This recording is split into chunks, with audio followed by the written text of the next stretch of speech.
Is your vehicle stopping like it should? Does it squeal or grind when you brake? Don't miss out on summer brake deals at O'Reilly Auto Parts.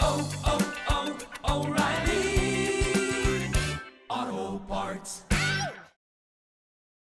You're listening to the Archaeology Podcast Network. You're listening to the Archaeology Show. TAS goes behind the headlines to bring you the real stories about archaeology and the history around us. Welcome to the podcast.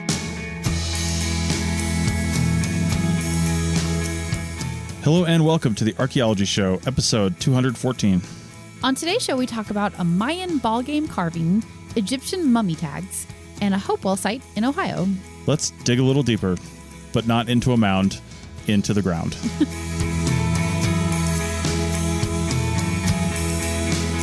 Welcome to the Archaeology Show. How's it going? Good. In Arizona for the week, so it's been good. Yeah, we're back in the country. Yeah. Yep. The United States country. The United States country. Because Mexico is also a country. Also a country. Yeah, we're just kind of hanging around Arizona, been in the Grand Canyon area, doing some beautiful hiking. So, yeah, it's been great. Yeah, it's been really fun. So we are going to do some news articles today, and we're kind of all over the board with these things. Yeah, and we are. There's no real theme or anything like that. Nope, just some cool stuff that we saw in the news. Yeah. So the first one here is from Archaeology Magazine, and it's called Intact Ballgame Carving Discovered at Chichen Itza. And we've been to Chichen Itza. We sure have. Yeah, and we saw the ball court there.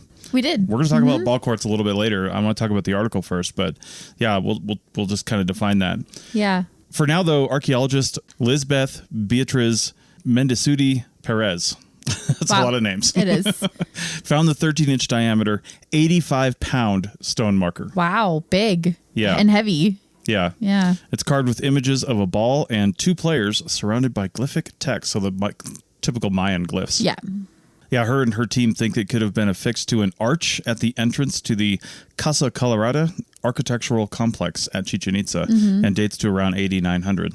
The player on the left wears a feathered headdress and a sash with flower-shaped adornment that looks like a water lily. So pretty. Yeah, the other one's got protective gear, which I thought was interesting, and a headdress that's known in the Chichen Itza area as a snake turban. I'm like, that sounds probably like real snakes were used back then. So basically, we've got two players in uniform. Kind of. On this thing. Yes. At least in two different garments, so maybe uniforms? Yeah, I don't know if it was affixed to like an arch saying, hey, here's a ball court. I think it was a trading card. An 85-pound trading card. 85-pound trading card. Yeah. Yeah, totally. Yeah, there you go. Collect all 58. Oh my God, you heard it here first. Anyway, well, if it was a trading card, you could collect all 58, probably all hundreds, because there's ball games all over the place. Yeah. In this area, all the way down Guatemala. I mean, it's just everywhere. Yeah. The ball game itself was played on a large stone court and involved players knocking around a rubber ball using their hips. Which sounds completely ridiculous. Yeah. And it not to be mean, but it looks a little bit ridiculous too. Like when you were looking at the video of it, like you're kind of throwing your hips out to like hip check a ball. It's crazy. There's a video we'll talk about in a little bit of people playing it, but it's had a, and that's in the show notes. So if you want to watch that, there's a YouTube video in the show notes, but we'll talk about that in a second. The earliest date that these ball courts have been dated to is about 1650 BCE. And it's been around for, forever. Yeah. They call it the oldest continuously played sport in the world. Yeah. Yeah, because people have continued to play it. The game has another name. We always call it the ball game when you hear about Mayan, it, like a ball court. The Mayan ball game. Yeah. But its actual name is Ulama. Ulama. Yeah, Ulama. Okay. So it was a focal point of Mayan cities, like just about every city had one. And its style and size and just adornments were a representation of wealth and power for that city. Yeah. Kind of like how sports arenas are today, a little bit, right? Yeah, like, I guess. The bigger, fancier sports arenas are in the bigger, fancier cities a lot of the time. So, yeah. What we know of the history of the game comes from, I'm going to say, a document called the Popol Vuh.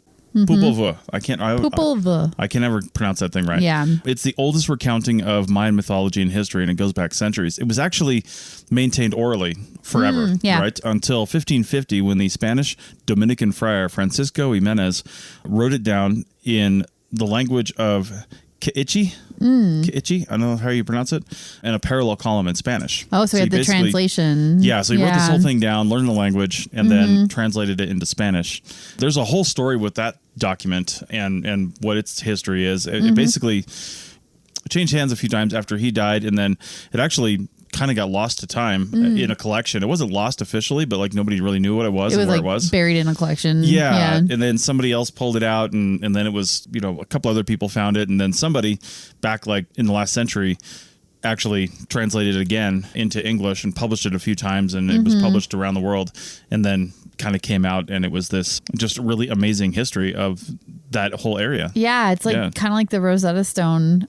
I mean, a little bit. The Americas, but not really, because we knew the language already. But to have it be the parallel, the two languages together is very, very unique, I think. Yeah. This game, as I mentioned before, when Rachel mentioned the video, has seen a resurgence, specifically in the Mexican state of Sinaloa. And it's been branching out. That's cool. In the video, you can see the guy who's kind of been the leading force behind it in the last 5-6 years. He's got this whole thing. There's a Facebook page, which I linked to here, that you can go to for the league that they've basically got around this. But there's men and women playing it. There's actually 3 different versions of the game that they play. Okay. And I don't know if that's historically accurate or not, because all the accounts I saw said that you do actually play it by hitting it only with your hips. The ball is thrown into the court, and then you hit it with your hips. You might say, well, sure, if the ball's like in the air, and people do like hip check the ball from the air. We'll talk about the ball in a second. But when it's on the ground and rolling, I mean, they literally just like throw their like hips and their waist to the ground.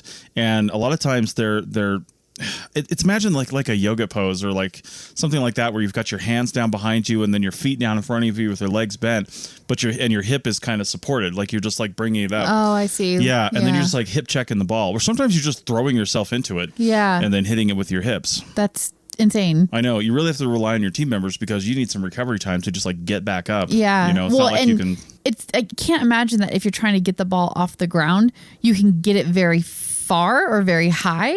Right. So you need somebody ready to keep it going. Here's the thing. It goes out of bounds a lot. And when it goes out of bounds, you throw it back in. Okay. So it does spend a fair amount of time in the air, because people are really good at this, and they might hit it, off their hips from an air shot, and then just kind of go back and forth a couple times in volleys, until it hits the ground, and then they're trying to score. And what are they trying to score? Is it just like a zone at the end? The scoring rules are so complicated that it takes years to learn them and master them. Yeah, even to today, they've refined a lot of the rules to make it a little simpler. Okay. But like the scoring rules back in the day were ridiculous. Okay. And it said it was not. In fact, there's like a zone I didn't really understand it. There's like a zone or some kind of time frame or something during the game where, like, if you do something wrong, you could lose all your points. But the game could actually take days. Oh, wow. Yeah. Nowadays, they cap it at a few hours, but it's crazy. Wow. Yeah. Now, these balls they were made of like liquefied latex that you can find down in the peninsula there, down in Mexico and all around that area. And naturally? Yeah. Wow. Well, from like rubber trees. Oh, yeah, right, it's rubber, right. basically. Yeah. So they would put this thing together, and it involved all these folding and creating, and it really took a skilled craftsman to create this thing. And these balls could be anywhere from like a softball size up to like a soccer ball size, and weigh anywhere from a pound to like 10 pounds. That's and you're insane. hitting these with your hips. Right. Talk about bruising. I know. And they're still using those kinds of balls today in the modern game. And they said because of the amount of latex and the skill and difficulty in making them, it could cost up to $1,000 to make that ball. Wow. Yeah. So it's crazy. And, they wrap themselves in, I guess, like a sash and kind of things. And I'm willing to bet they're wearing like some padding on their hips too. I don't know if that's allowed or not, but I mean, they're hitting these things really hard. Yeah. And that is a hit. Yeah. Coming at you. Yeah. That would be bruising. Yeah, indeed. So anyway, that's pretty much it. We always say Maya ball games, but it really took place all over that peninsula, and like I said, all the way down to Guatemala. And these were all in the same time frame, and in the highlands and the lowlands, and it was just known throughout the land.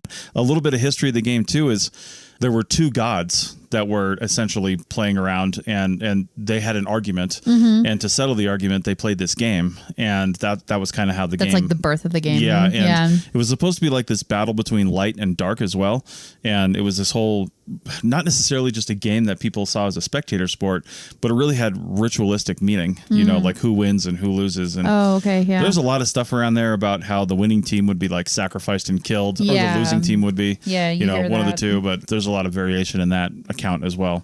But either way, it was really important to the people of the city and town that they lived in, and it was seen as something, you know, very special and a little bit ritualistic. So yeah, that's really cool. Yeah.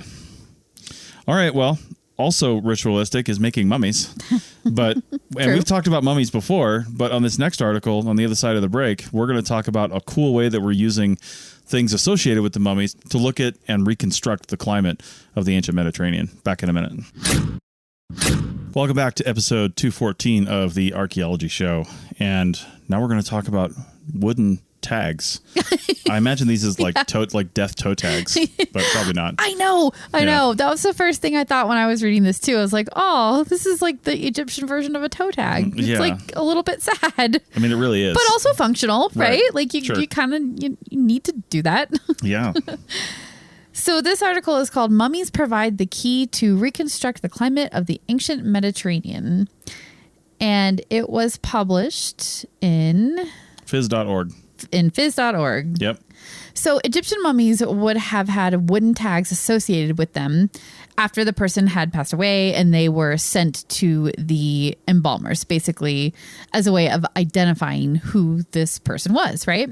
Yeah, because it wasn't just pharaohs and important people that were made into mummies and embalmed. It was just their practice of burial. Right. Like a lot of people were. Anybody could have been. And once the person is, you know, all wrapped up in bandages and the embalming process has happened or whatever, then you don't want the embalmer to mix up who goes to who and like which body is which and stuff like that. So it kind of is a dual purpose, like identify who it is when you send it to the embalmer. And then after they've been all wrapped up and it's just a mummy that you can't identify anymore, it also is an identifying marker. So that's what they were used for. Yeah. They would have had the names of the deceased on these tags, plus the names of their parents, and sometimes a little religious message, just some, you know, some information on there to say, hey, you know, this is Joe Farrow and you know, his parents are these, and he was a cool guy. So yeah, they give a couple examples in the article, and the first one is Picrus, the defunct son of Bessus and Senpnauth. I don't know if I said that last one right. So as always, excuse our terrible pronunciations. But that one, I'm like, the defunct son? Yeah. Like, because he's dead, so he's defunct? Or was he defunct before he died? And they were just reluctantly claiming him. I don't know. But poor Picrus. Picrus. Yeah. Another was, let's see, Sempetesi, daughter of Penahib. Yeah. So again, just they could be very simple. Yeah. So these Egyptian names, man. I know. They're tough to pronounce. I have always thought it was such a beautiful language, though. Like, or maybe not beautiful, but the way the sounds flow together are just really cool. So anyway. Yeah. So we have these wooden tags, right? And what can you do with wood? You can do lots of stuff with wood. You can date the tree rings. Yep. So they're kind of looking at other ways to use these tags to find out information about the climate and the area of the mummies that they were found with.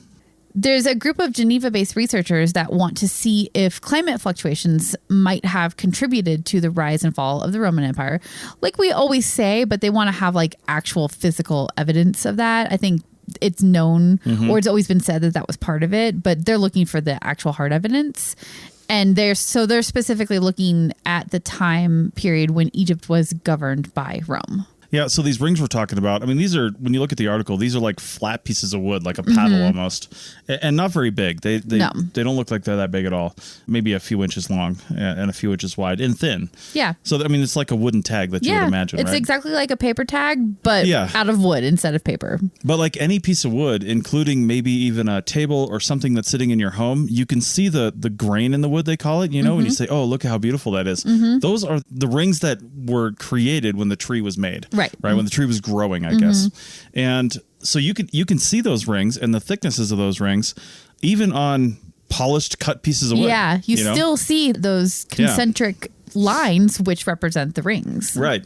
Now, when we do this tree ring dating, this is called dendrochronology. Mm-hmm. And why it's not called arborchronology, I couldn't tell you, but it's called dendrochronology. I don't know. I can't remember why it's called that. Yeah. But either way, chronology, obviously dating, time, things like that. Mm-hmm. Now, they can't date them directly, but when they look at the thickness of the rings compared with the thickness of the rings around them, it can indicate good and bad years from just that analysis. Mm-hmm. For example, good years are indicated by broad rings or wider rings, indicating that the tree grew more during that year. Yep.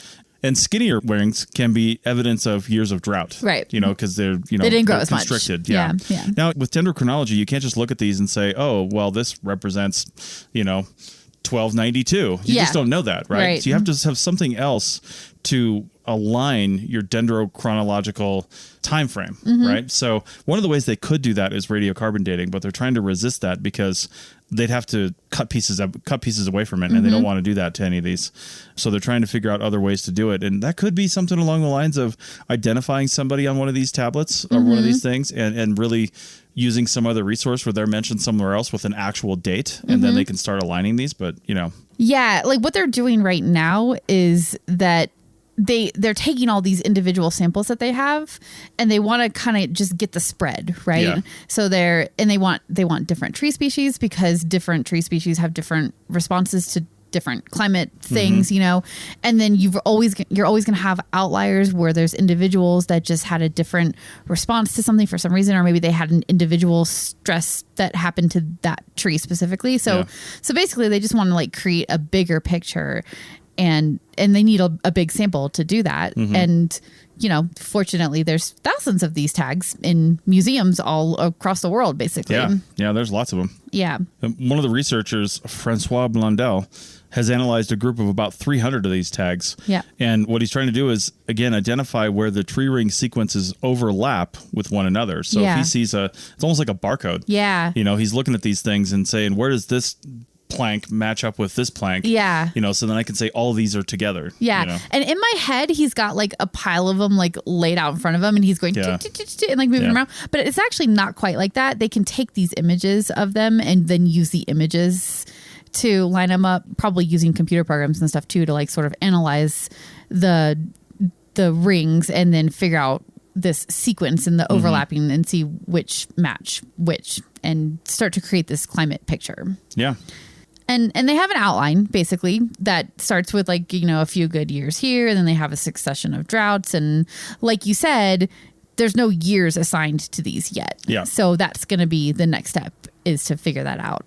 Yeah, they're hoping through analysis to find, like I said before, something with a date on it, or something not with a date on it necessarily, but that is dateable. Yeah, through context. But there could be an actual date on it, though, because these are inscribed, right? So there's this hope, I think, in the back of their minds that they're going to pull out a tag that has I don't know, Imhotep, born this year, died this year, or something like that. And I mean, I don't know how likely it is. And also, when you have a written date like that, you kind of have to take things with a grain of salt too, because it's humans. So how much can you trust what's written down or whatever? But at the same time, they're hoping for that to happen, because like you said, the next step is to do radiocarbon dating, carbon-14, and it's just, when they're trying to they want a year-to-year map of the climate of this area to see how it might have impacted the fall of Rome, essentially. And they need that to be specific and detailed to the year.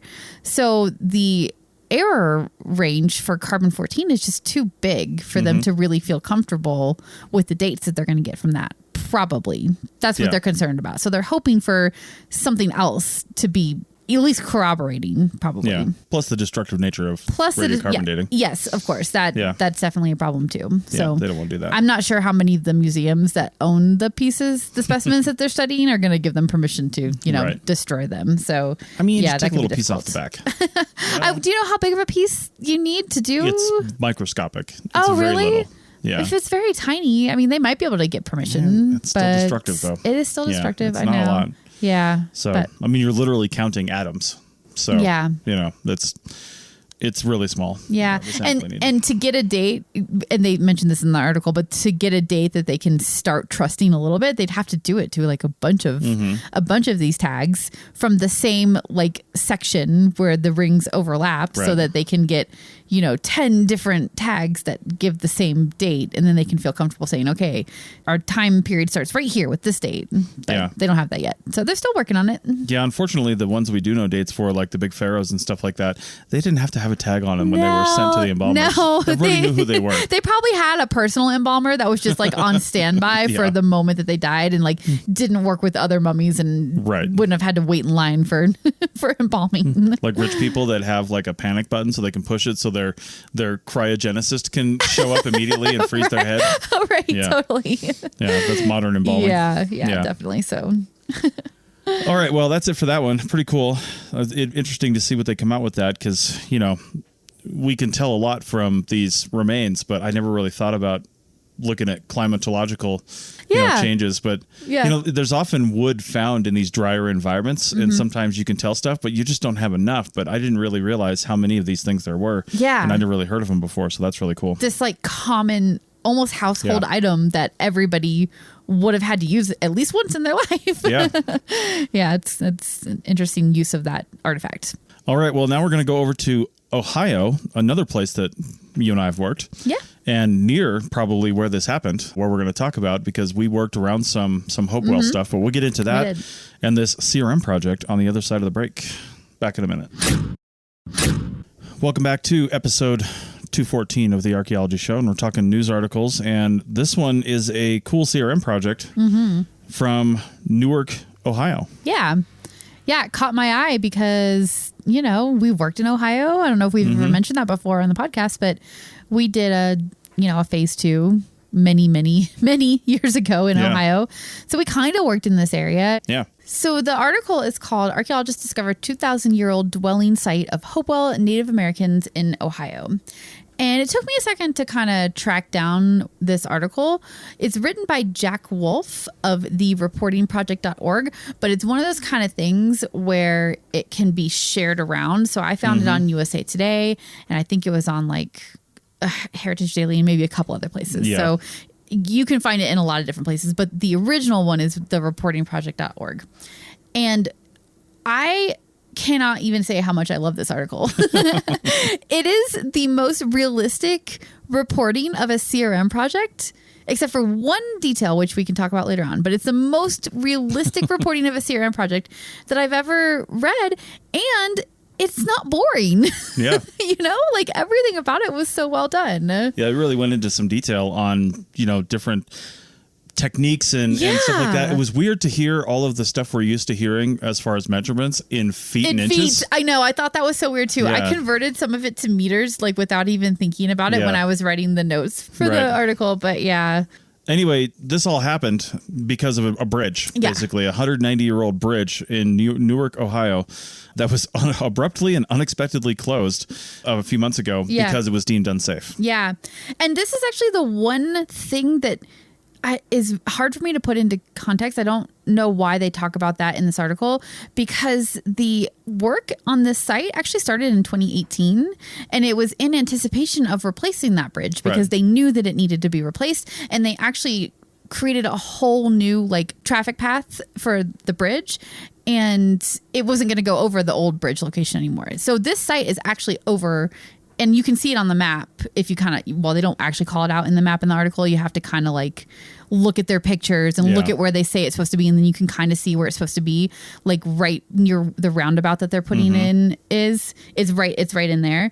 But the closure of the bridge has nothing to do with that. It just, they happen to happen in conjunction with each other, I guess. So yeah. And the reason they started working on this a few years ago, I mean, these construction projects, especially municipal ones, I mean, they take forever to get planning underdone. They do, yeah. So in order for them to even put together an environmental study to get permission to even create a new bridge, they had to do archaeology. Yeah. It's just one of the things that has to be done. Yeah, I mean, it's National Historic Preservation Act. Like it's just required that they do this. So So they've been working on it for a couple of years now, but they are wrapping up excavations. It sounds like excavations are done and they're in the analysis and writing and reporting portion of it. So, but it is good timing because they had to close that other bridge because it was just to the point of being unsafe. I guess there's a lot more traffic going over it now, these huge trucks. So they're putting a temporary bridge over the top of it so that they can keep using it until the new bridge is ready. But yeah, that's where they're at with that. And the CRM company doing the work is Lahan and Associates out of Columbus. And they're working in Newark, Ohio, which is where this is going on. Yeah, and this is all north of where we worked. We worked it wasn't out of Cincinnati, but it was just to the east of Cincinnati. Yeah. And Columbus is more up and to the right of Cincinnati. Yeah, exactly. Northeast. Yeah. So more in the middle of the state. Yeah. But the Ohio mound builders, right? I've got a book called The Ohio Mound Builders. I bought when we worked in Ohio. And just the mounds that are there. It's not just Ohio, but it's largely Ohio. Yeah. You know, it obviously it goes into the surrounding areas, but these earthen mounds and these earthen earthworks, like the Newark earthworks, which are right outside, right near here, were again part of the Hopewell culture, and they are some of the largest earthworks in the world. Yeah, they're huge and extensive for sure. It's amazing, and it's just right now they just kind of look like some of them have shapes to them, like there's Serpent Mound, down in Ohio, and some other famous ones, and sometimes they have these intricate shapes, sometimes they don't, sometimes they're just mounds, and but they're grown over with grass and vegetation and all that stuff, and could be hard to see in certain circumstances, but because there's been such extensive farming and plowing and just living here for the last 300 or 400 years by modern European descendants. The Native Americans really didn't do any of that. I don't know, they wouldn't have intentionally destroyed any of this stuff or even known what it was for. Right. But they had no reason to do that because they didn't really practice agriculture in that way. Yeah. So when agriculture came to the New World, they started destroying mounds pretty heavily. Yeah, they did. Yeah. I mean, they saw them as a problem, right? Like this mound in the middle of their field, and they needed to plant. That's why you'll sometimes see like planted fields and then this big mound up out of the middle of it, because back in the day they just wanted them out of their way, or they worked around them. Yeah, they went through all the phases of archaeology on this too. So during the initial testing, they dug test pits and what we call delineating the positive ones to narrow in on the site. Yeah. And, delineation, sometimes it depends on where you work and how you do it, but sometimes we call it like a cruciform delineation where we call them shovel test a lot. Some people call them shovel pits or shovel test pits, whatever you want to call it. But you're basically digging on a big grid. And if you find a positive one, you basically cut the distance between the positive one and your next negative one in all four directions. And then if one of those is positive, then you cut the distance again. You don't go in, you don't keep cutting the distance. You just do it maybe once or twice until you really nail down, okay, there's something here. Yeah. And on the next phase, that's one of your areas of focus. Yeah, you're trying to find the edges of whatever the concentration of artifacts is that you found, or if you get real lucky. I'm not sure lucky is the right word actually, but if you get lucky and find a feature, hopefully you don't go through the middle of it and completely destroy it, because it could be hard to see in a shovel test. It would be hard to see in a shovel test, but But this article, I swear they did such a good job of it. They talked about how they were at, I think, 50-foot intervals. I'm not sure what that would be in meters. Right. Yeah. And then they dropped it to 25 when they were trying to narrow in on the site concentration and the edges, something like that. Yeah. So really, really neat. So anyway, they got to the point where they found the primary site that was significant that they needed to do excavation work on. And it's located in the front yard of a house that is going away, obviously, at the intersection of Reddington Road and Thornwood Drive. And that's just west of the old bridge.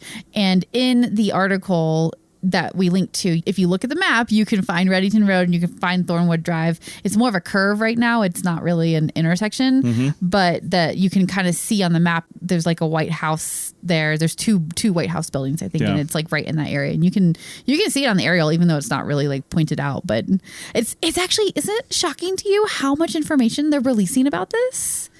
Not really, because this should all be public information. It should be for sure. Yeah. But CRM companies are often so secretive.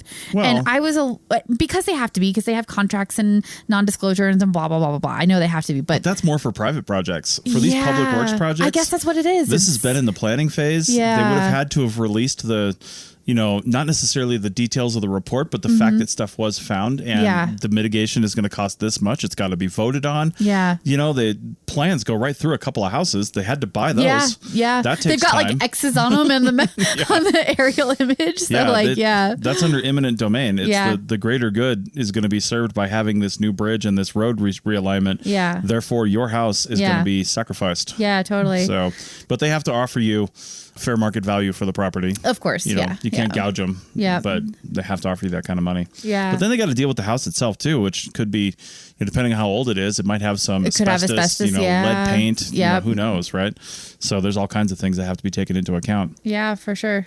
But one of the studies that they did to help find things, and archaeologists like to not dig in the ground if they don't have to because it's expensive, it's destructive, and it's just takes a long time. So if we can use some subsurface non-destructive archaeology, a lot of that is getting better and better and better through time. It's great. No, not quite no longer the days of empty test units, but I've dug a lot of empty test units. I know in my archaeology days, and boy, they just break your soul a little bit. So now, all subsurface techniques fall under the heading of geophysical survey. And in fact, I took a really cool class with a really cool name in grad school called shallow geophysics, because you can get deep geophysics, which they use with mining. In fact, we used to do monitoring where they had these big trucks that would come out and then they would pound on the ground with one truck, and then hundreds and hundreds of feet away, there were other monitoring and sensing equipment, and they would drop these things in all these directions, and the reflections back from these poundings, they would be a mile under the earth, and they could tell what was down there and basically map all the minerals. That is so cool. That's deep geophysics. Yeah, but, which you don't need to use with human deposits. Well, some people would say that our history goes back way farther and we should be digging deeper, but that's a whole other argument. We're not talking about those people, so go on. Anyway, the geophysical survey they employed here was using a magnetic gradiometer, and we typically call this magnetometry. And essentially, the Earth has a magnetic field. We know that. When that magnetic field hits certain types of minerals and metal objects and high density objects, it alters the magnetic field in a way that can be sensed by a magnetic gradiometer, right? And gradiometer is just a measuring tool, right? So it's measuring fluctuations in the Earth's magnetic field, and it's very sensitive, very slight fluctuations, and it's just, really detailed work. Yeah. And in this case, I think what they were really wanting to use it for was to kind of try to help lead them in the direction of finding subsurface deposits like hearths. Yeah. Because that change in soil made by basically burnt soil, burnt stuff in the soil could be detected by using the magnetic gradiometer. Yeah, hearths can be a buildup of carbonized material just over sometimes many years. You're going to use the same spot if this is a village or a hamlet or something like that. They're going to use the same one over years and years and years, and they get, depending on the clay content of the soil too, which there's a lot of clay in the soil out here, it almost gets like a hardened. Yeah. And then it's just hardened. And this has a massive signature when you're trying to look for it. I imagine it's quite obvious when the preservation conditions are just right. I think you could probably also see parts like this with ground penetrating radar, but I'm not really sure. I think you probably can. Yeah, if it's a dense enough object for that. So. I wonder what made them choose this method over GPR. Right. They don't go quite in. I mean, it's a great article, but it doesn't go quite into detail like that. But so they had all this data from the phase 1, basically they called it. It was the data from the shovel tests, and then the delineation of the site, and then the magnetic gradiometry. And then they presented all of this information to the Ohio Department of Transportation, the Licking County Historical Societies, and any affiliated Native American groups. And all of those people together, there was a partnership, and they made an excavation plan together, which sounds like they had a really good working relationship. At least this article makes it sound that way. Hopefully they did. Right. One of the things they did on this excavation was what the article said is a new soil analysis method. I'll talk about that first, but we'll talk about that in a second. But they took samples about every 10 feet, so 3 meters or so, a little over 3 meters. Yep. And they were measuring the phosphate levels. So they took these soil samples, sent them off, and then the phosphate levels were measured within these. Now, phosphate levels, elevated concentrations of phosphate equals human activity. Right. And I've read about this technique being used, for years now. Yeah. And largely in academic settings. I think that's why they said new, is because it's not common for CRM to do this, but they did in this case. Well, and one of the reasons it wouldn't be common for CRM firms is, I mean, how often have we just found small expressions of human activity and not like long-term expressions? Because that's what you find with this. If you think you have some sort of village site that was a long-term occupation, not just like a seasonal one where they were there for one season and didn't ever come back, but long-term occupation, the byproducts of just humans living there. There's all kinds of things that do this. You could get really into that. We're not going to do that in this podcast, but it builds up these phosphate levels in the ground where humans have lived. And we've known about that for a while. Yeah. Okay, cool. I wasn't really sure what exactly or why the phosphate levels would indicate human activity, but it sounds like it's just the stuff that people do causes the elevated levels. Yeah, so. I mean, it has to do with the hards, the high concentration of animal bones that are eaten and processed and all those sorts of materials there, and sometimes even burying your dead there. Just all these things contribute all to of it together. This whole thing. So yeah, well, it's good that the results were conclusive that they had human activity, because they were ready to move on to excavation from that point. Yep. They excavated 24 1x1 meter test units, which I'm pretty sure they said 3 foot by 3 foot in the article, but like you can see it's textbook excavation in the images in the article. So they were definitely doing 1x1 meter units.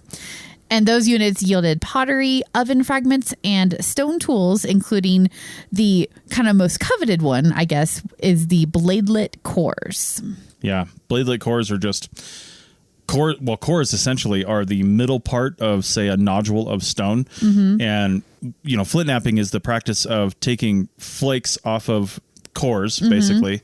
Or just source material if it's already ready to go, and then shaping that into something you're going to use, whether it's something to scrape hides or an actual arrowhead or something like that, or spear tip or dart point, something like that.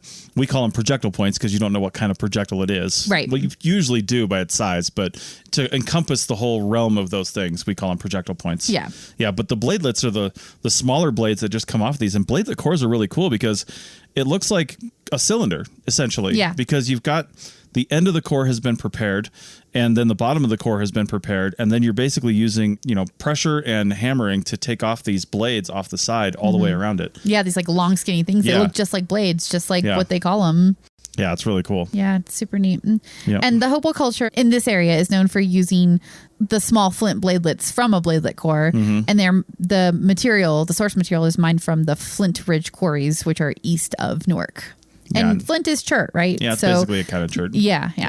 Yeah, they found 23 unique features, including post hole stains, which indicates the presence of structures. And post hole stains are just a really common thing in this area that help identify that people were here for a longer period of time. Because it's literally like you dig a hole for a post. Yeah. And we could see this in, modern ranches where there's fence posts. Yeah, where their old wooden posts were replaced by metal posts or something like that. Where that old wooden post was, I mean, a lot of times they don't get to this point, but if the post sits there for long enough and eventually just like degrades into nothing, it leaves a mark on the soil. Yeah. It looks like dirt. It does. And just a darker dirt. Yeah. But it's essentially a post hole. Yeah. It's like the concentration of vegetation, which is basically what, a tree is, it leaves a really dark, like perfectly circular in a lot of cases, sometimes hole. Yeah. And we don't actually call them post holes when we find them. Because it's not a hole. Yeah. It's a post mold. Yes, it's a mold of the post. Yeah. It's almost a cast of the post. Yeah, definitely. So it's kind of like how fossilization works. The bone's not there anymore, but there's a rock in its place that looks exactly like the bone. Yeah, exactly. It's exactly like that. Yeah. Yeah. So another type of feature that they found pretty commonly was the hearth, like we said. And what I thought was really cool about these is that some of them had associated earthen ovens. And they would create these ovens by digging a hole, lining it with stones, and then you build a fire inside of it, basically, to sort of amplify that heat. Yeah. So I thought that was one of the cooler things I'd heard of. Yeah, that's pretty neat. Yeah. I just want to know how somebody figured that out. They're like, they have like, there's rocks in their fire pit and fire cracked rock, right? Yeah. Well, and then they went and touched the rock. They're like, damn, that's hot. Oh, how they originally fit. Yeah. Yeah. Maybe we can use this. Yeah. Let's put a whole bunch of them in there. Yeah. It'll just stay hot. Yeah. Yep. So, yeah. I'd never actually heard of this before, but they said the settlements in this area in the article are often referred to as hamlets. Maybe that's a local thing, but hamlet isn't like one of the common societal levels. It's just what they happen to call the Hopewell small villages. Small villages, yeah. I hadn't heard that before. In this country, you hear about it in like Europe. I think like hamlet is a pretty common term for a small village. But yeah, that's what they're calling it. And it's really important to have this site and to excavate sites like this. I know it's not as like sexy as a mound site, but this is like how the everyday life of a Hopewell person would have been, you know, making stone ovens and cooking whatever they cooked and building structures with posts. These sites are so important, and when you start thinking about what you can learn about the life of a villager, it's really cool too. It's kind of similar to our last article where you're looking at a whole bunch of examples of something and you're trying to overlap where they intersect. So you find all these little hamlets, so to speak, and you intersect where these things have similarities, where they have differences, and you can even start to look at like regional differences. Like the Hopewell in this area did things a little bit different than the Hopewell in this area. And with enough examples of this, you can start figuring that out. You just can all of a sudden fill in this picture of who these people were and what they did, but you can't do it with just one. You need all of them, like you said. There weren't any specific dates mentioned in the article, but I'm sure there are. I'm sure there will be. Yeah. I mean, with that many hearths, I'm easily going to be able to do carbon 14. Well, and they found tools and all kinds of stuff. So but the Hopewell culture generally dates to about 100 BCE to 500 CE, so about a 600-year span. And again, they didn't really like go anywhere. It's just that's where the cultural definition of what became the Hopewell changed enough to where we could recognize it as something different around 100 BCE and then changed into something else around 500 CE. Yeah, exactly. I'm sure there's still technically descendants in the native tribes today. So, but we as scientists have to put labels on things just to make it easier to quantify what we're looking at. So that's the age range for Hopewell right now. They're, as you said, done with excavation and doing analysis, which could take months, but we'll likely get some dates and some more information later. I'm pretty sure I've heard of Andy Sewell before too, the archaeologist in charge of this. Oh, I forgot to mention him earlier, but And if Andy's listening to this, or anybody that happens to work in Ohio that knows him, maybe you can come on and mention some other stuff about what was found and some of their techniques and maybe some stuff that wasn't published in the article. Yeah, because this article is super well written about like the methods and what they did and why they were doing it. But it is a little bit light on the actual artifacts and the actual like layout of the village and that kind of stuff. So getting some more detailed information there would be really cool. Yeah, I mean, they can share the maps now that's all going to be basically dug up and a roundabout and bridge put in. So yeah, totally. Just like a site we talked about that we worked on up in Washington, it was almost the exact same thing. It was, a roundabout was put in, but not for a bridge, but for a highway realignment. Yeah. Or a bypass, I guess. And they were definitely some houses that lost out on that little project. They did. But found a lot of cool stuff because of that. Yep. So, all right. Well, that's it for this episode. We will be back next week with something else. Bye. Bye.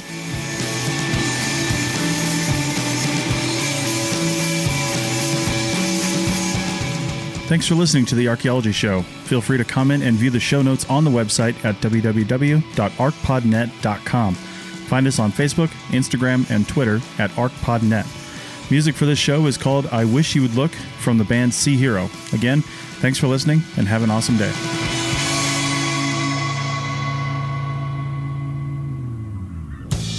This episode was produced by Chris Webster from his RV traveling the United States, Tristan Boyle in Scotland, DigTech LLC, Culturo Media, and the Archaeology Podcast Network, and was edited by Rachel Roden. This has been a presentation of the Archaeology Podcast Network. Visit us on the web for show notes and other podcasts at www.arcpodnet.com. Contact us at chris@archaeologypodcastnetwork.com. Save on O'Reilly Brake Parts Cleaner. Get 2 cans of O'Reilly Brake Parts Cleaner for just $8. Valid in-store only at O'Reilly Auto Parts. O'Reilly Auto Parts.